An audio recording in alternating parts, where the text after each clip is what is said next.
In 2025, the Vera C Rubin Observatory gave us this incredible image of the galaxy NGC 4535. An amazing image, not just because of the beauty of the galaxy in the foreground, but the many deep field objects far beyond it.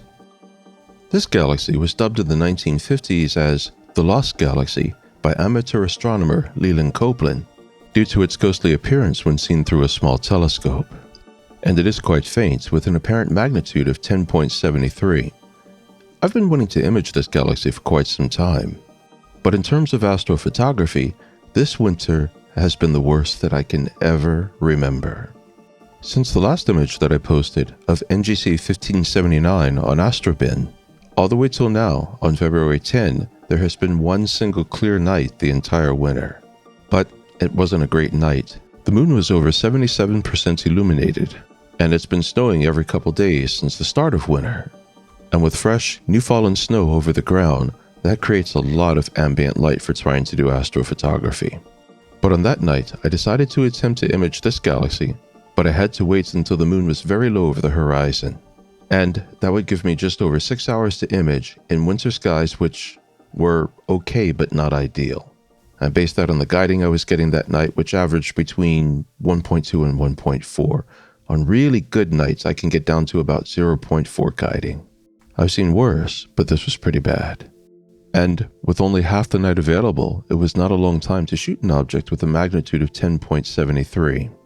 But when life hands you lemons, you make lemonade. So I decided to go ahead and shoot that night and take advantage of modern camera sensors' extraordinary sensitivity to light. After all, with digital cameras, no matter what you set your gain for, the sensors themselves are always operating at maximum sensitivity. So, with only 6 hours available, I shot from midnight to a little bit into nautical dawn. Using a Celestron C8, not the Edge model, with a Celestron reducer corrector which reduces the focal length to 1280 millimeters and sets the focal ratio at 6.3. And using a Player One Aries M monochrome camera for additional light sensitivity, shooting from Bortle about 1.5 skies through ZWO LRGB filters, and utilizing short subframe exposure time techniques to compensate for both the bad seeing, as well as the additional challenges posed by shooting at high focal length. So my subframe exposure time was 60 seconds and the gain was set for Unity. I used Nina and the Green Swamp server to control all the hardware including the mount. And because the telescope was mounted on a permanent pier in the observatory, I could skip the polar alignment stage. Nina was able to quickly pivot the telescope to the location of the lost galaxy, plate solve, and get its position precise. And from there, guiding began. Like I said, not great guiding. The best I got during that night was about 1.2, and it usually hovered around 1.4, and that's the maximum that I'll tolerate. Any beyond that, and I don't find the subs are worth working with at all, so yeah, it was a borderline night. The night yielded 320 subs, and 13 were removed in a quick visual grading using the EarthInView application. In visual grading, I'm watching for obvious problems, such as planes tracking across the images, cloud blockages, and the occasional double exposure. Grading in EarthInView goes very fast. I can do several frames per second generally, so reviewing all 320 frames only took maybe 2 minutes. And I want those frames out of the picture because the worst of the worst frames I find can throw off the measures in the next step, the subframe selector. Then I'll use PixInsight's subframe selector to put the subs through another grading. My goal is to remove any sub that is of less than good quality. I know that reduces total integration, but it provides a higher quality image in the end. You can see a box with a simple script on the right. These are the standards that I've set up the subframe selector to apply to the subs as it grades them. They are being graded on FWHM, or focus quality, eccentricity, which is looking for aberrations in shapes, median, which is good at spotting subtle blockages such as a little wisp of ice cloud moving in front of the stars, and star sigma, which looks for changes in the star counts between images. I get asked quite frequently why I do this grading step in the subframe selector and don't let the weighted batch preprocessor, which I use for stacking, do the grading. There are several reasons, but the main one is that using the subframe selector puts me in direct hands-on control of the entire grading process. Yes, the subframe selector tool is doing it in an automated fashion, but if I have any reason to doubt its outcomes, which I occasionally do, I can easily go back and double check any sub that it's rejected and make sure that it's been rejected for good reason. If you ever pop onto the PixInsight forums and look up problems with allowing the weighted batch preprocessor to grade your subs, you'll see that one problem that occurs occasionally is the weighted batch preprocessor can become overly aggressive with grading subs and remove a great many that are perfectly good. I've experienced extremes of this on a number of occasions. I remember one night when shooting last summer, a perfectly clear, beautiful night with excellent guiding all night and not so much as a wisp of mist. Yet the weighted batch preprocessor rejected every single sub from that night's shooting. It was a multi-night stack. And left to its own devices, it rejected every single subframe from that night. On visual inspection, I could find nothing wrong with those subs, and running them through the subframe selector, they were all accepted. In the forums, what you'll discover is that if there is one particular sub that happens to be exceptionally good and the weighted batch preprocessor accepts it as the norm against which to grade all the other subs, you can find a lot of perfectly good subs rejected because they don't meet the standards of that one exceptional one. And I think that's what's happening. But I'm a practical-minded person. I don't care all that much what the cause is. I care what the solution is. And I've seen issues like that happen enough that I do not trust the weighted batch preprocessor to do the grading. So I have the weighted batch preprocessor's ability to grade the subs turned off. I give them an initial visual grading for obvious problems, and then I let the subframe selector check them for the subtler things, such as FWHM and star counts. Yes, it adds a little time to the total workflow. But like I've said in previous videos, I figure if I'm going to shoot a single target all night or even over multiple nights, I might as well take the time to develop the information to its fullest potential. In the end, as I had anticipated, about 1/3 of the subs were discarded in grading, reducing the original 320 files down to 235. These images were then turned over to PixInsight's weighted batch preprocessor for stacking. Since I want the best outcomes possible, all fast stacking options were turned off, and the maximum quality preset was selected. Stacking took 15 minutes and 49 seconds, and yielded 4 masters. One for the Luminance channel, which contains all the collected light information, and one for the separate red, green, and blue channels. Let's go ahead and label the tab of each subframe for easy referencing. Put them in order, going luminance to red, green, and blue, from upper left and right and lower left and right. And then activate the screen transfer function and take a look at the data. For all I know at this point, it might not even be working, but the total night might have been a bust. Between the wind and the wisps of ice in the high atmosphere, it was a pretty rough night. But in that magic moment when I hit Ctrl-A to activate the screen transfer function, we can see right away that the night paid off.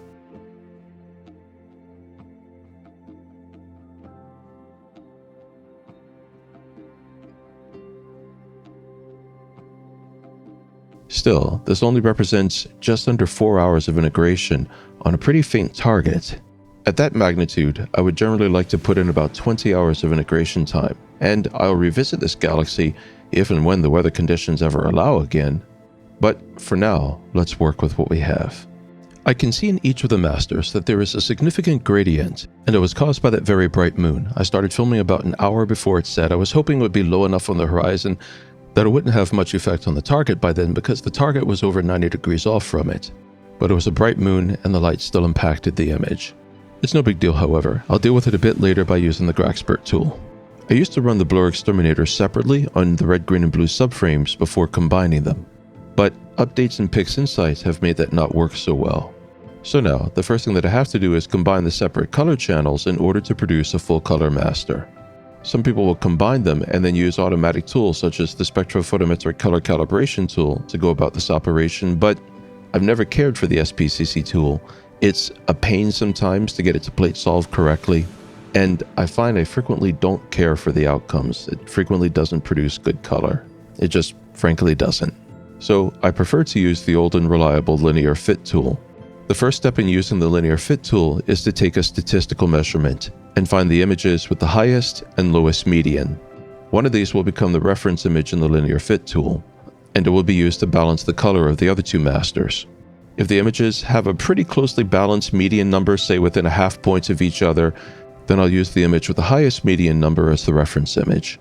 But if there is a wide deviation between their medians, then I'll use the image with the lowest median score as the reference image. But tonight's information was odd.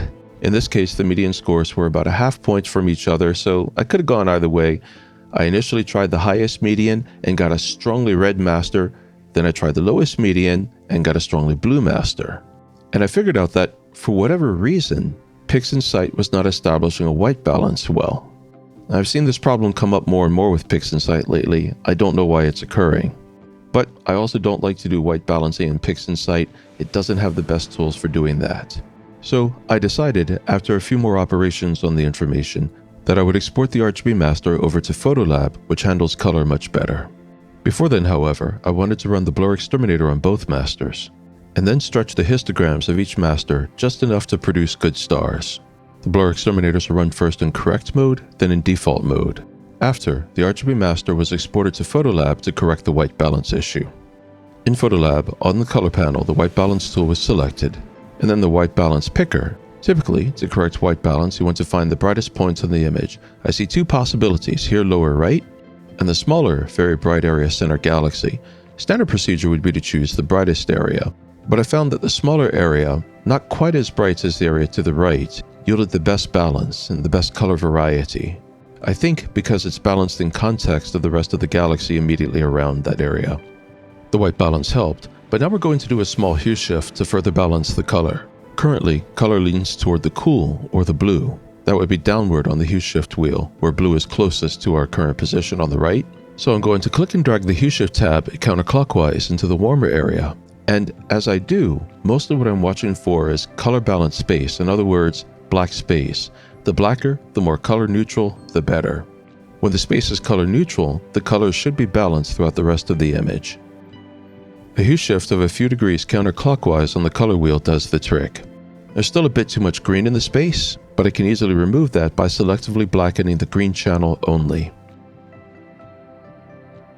The now white balanced and color corrected RGB master is exported as a lossless TIFF into Graxpert, where Graxpert's amazing AI-powered gradient removal tools will make short work of the gradients found in both the Luminance as well as the RGB masters.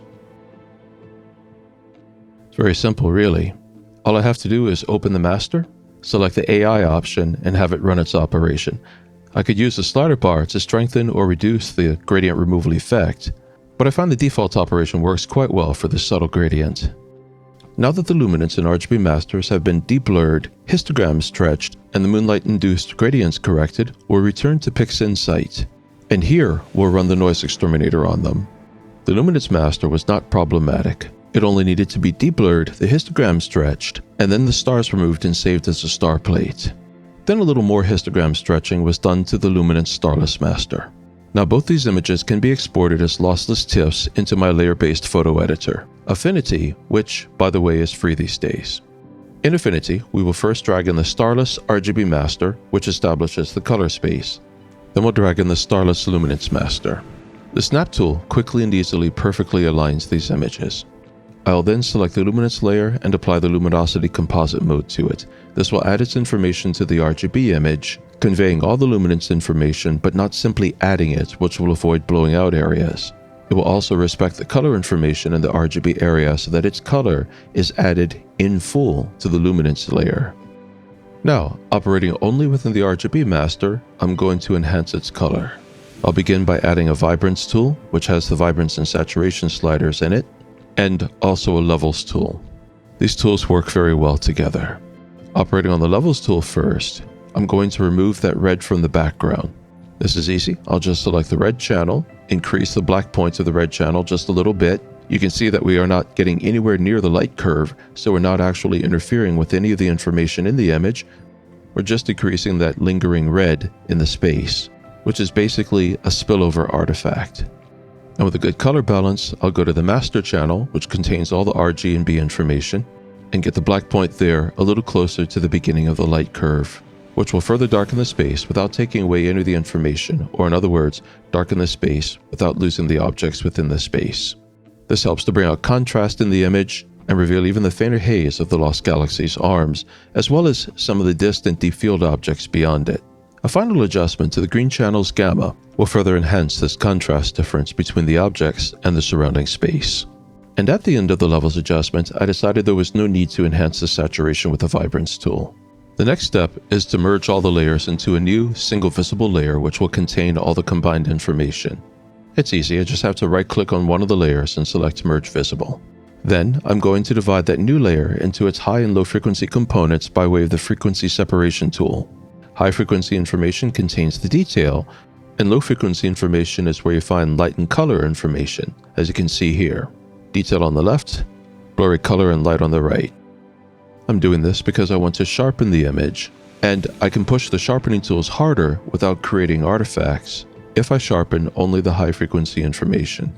In the high frequency layer, I'll open first the unsharp mask, then make an adjustment to it, and I'm going to push the sharpness until I see the first evidence of crunchiness happening. Always look in the darker areas for crunchiness to happen first. Information is low in those areas, so that's where it'll first occur.